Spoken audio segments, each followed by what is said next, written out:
സംസ്ഥാനത്തെ സർക്കാർ മെഡിക്കൽ കോളേജുകളിലെ ഹൃദയ ശസ്ത്രക്രിയകൾ പ്രതിസന്ധിയിലേക്കെന്ന സൂചന. കുടിശ്ശികയായതോടെ വിതരണക്കാർ ശസ്ത്രക്രിയാ ഉപകരണങ്ങളുടെ വിതരണം നിർത്തിവെച്ചു. ഒരാഴ്ചത്തേക്കുള്ള സർജിക്കൽ ഉപകരണങ്ങൾ മാത്രമാണ് ഇപ്പോൾ ആശുപത്രികളിൽ ഉള്ളത്. അഭിജിത്ത് മുഴക്കുന്ന് കോഴിക്കോട് നിന്ന് ചേരുന്നു. Abhijith, good morning. വലിയ പ്രതിസന്ധി ഉണ്ടാക്കുമോ ഈ കാര്യം?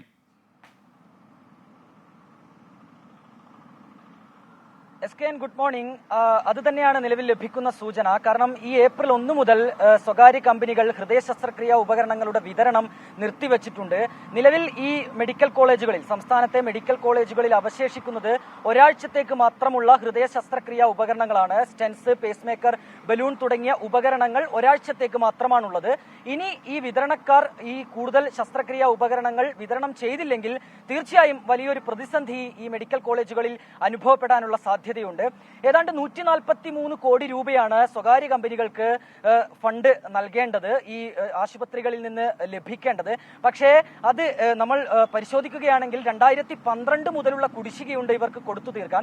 2023 ഡിസംബർ 31 വരെയുള്ള പണം നൽകിയില്ലെങ്കിൽ തങ്ങൾ ഈ ഉപകരണങ്ങളുടെ വിതരണം നിർത്തിവെക്കുമെന്ന് പറഞ്ഞുകൊണ്ട് ഒരു മുന്നറിയിപ്പ് നൽകിക്കൊണ്ട് ഇവർ കത്ത് മുഖ്യമന്ത്രിക്കും സൂപ്രണ്ടിനും ഉൾപ്പെടെ, മെഡിക്കൽ കോളേജുകളിലെ സൂപ്രണ്ടുകൾക്കും ഉൾപ്പെടെ അയച്ചിരുന്നു. പക്ഷേ കാര്യമായ ഒരു ഇടപെടൽ ആരുടെ ഭാഗത്തു നിന്നും ഉണ്ടായില്ല എന്നുള്ളതാണ് ഈ സ്വകാര്യ കമ്പനികൾ ആക്ഷേപമായി ഉന്നയിക്കുന്നത്. ഈ കോഴിക്കോട് മെഡിക്കൽ കോളേജിന്റെ കാര്യത്തിലേക്ക് വരികയാണെങ്കിൽ 30 കോടിയോളം രൂപയാണ് ഇവർക്ക് കുടിശ്ശിക ഇനത്തിൽ നൽകാനുള്ളത്. നേരത്തെ നമുക്കറിയാം ഈ മരുന്ന് വിതരണവുമായി ബന്ധപ്പെട്ട വലിയൊരു പ്രതിസന്ധി കോഴിക്കോട് മെഡിക്കൽ കോളേജിൽ ഉണ്ടായിരുന്നു. അന്ന് വലിയ ബുദ്ധിമുട്ടാണ് രോഗികൾ അനുഭവിച്ചത്. നിലവിൽ ആ രീതിയിലേക്ക് അല്ലെങ്കിൽ അത്തരം ഒരു പ്രതിസന്ധിയിലേക്ക് നീങ്ങാനുള്ള എല്ലാ സാധ്യതയുമുണ്ട്.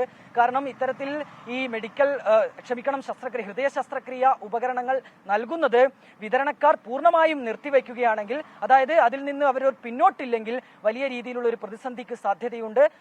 നമുക്കറിയാം ആരോഗ്യ ഇൻഷുറൻസിന്റെ ഭാഗമായുള്ള ഫണ്ടാണ് ഈ ആശുപത്രികളിലേക്ക് സർക്കാരിന്റെ ഭാഗത്ത് നിന്ന് ലഭിക്കേണ്ടത്. പക്ഷേ നിലവിലെ സാമ്പത്തിക പ്രതിസന്ധിയാണ് ഈ കാര്യങ്ങൾക്കെല്ലാം ഒരു തിരിച്ചടി. അതാണ് ഈ ബന്ധപ്പെട്ടവരിൽ നിന്ന് ലഭിക്കുന്ന മറുപടിയും. ഏതായാലും ഒരു ചർച്ച അത് തന്നെയാണ് ഈ സ്വകാര്യ കമ്പനികൾ മുന്നോട്ട് വയ്ക്കുന്നത്. ഏതെങ്കിലും രീതിയിൽ ഈ ഒരു പ്രശ്നത്തിന് പരിഹാരം ഉണ്ടാവുകയാണെങ്കിൽ തങ്ങൾ ഈ ഒരു ഉപകരണങ്ങളുടെ വിതരണം പുനരാരംഭിക്കുമെന്നുള്ള കാര്യമാണ് നിലവിൽ അവർ മറുപടിയായി പറയുന്നത്. Thank you Abhijith Muzhakkunnu.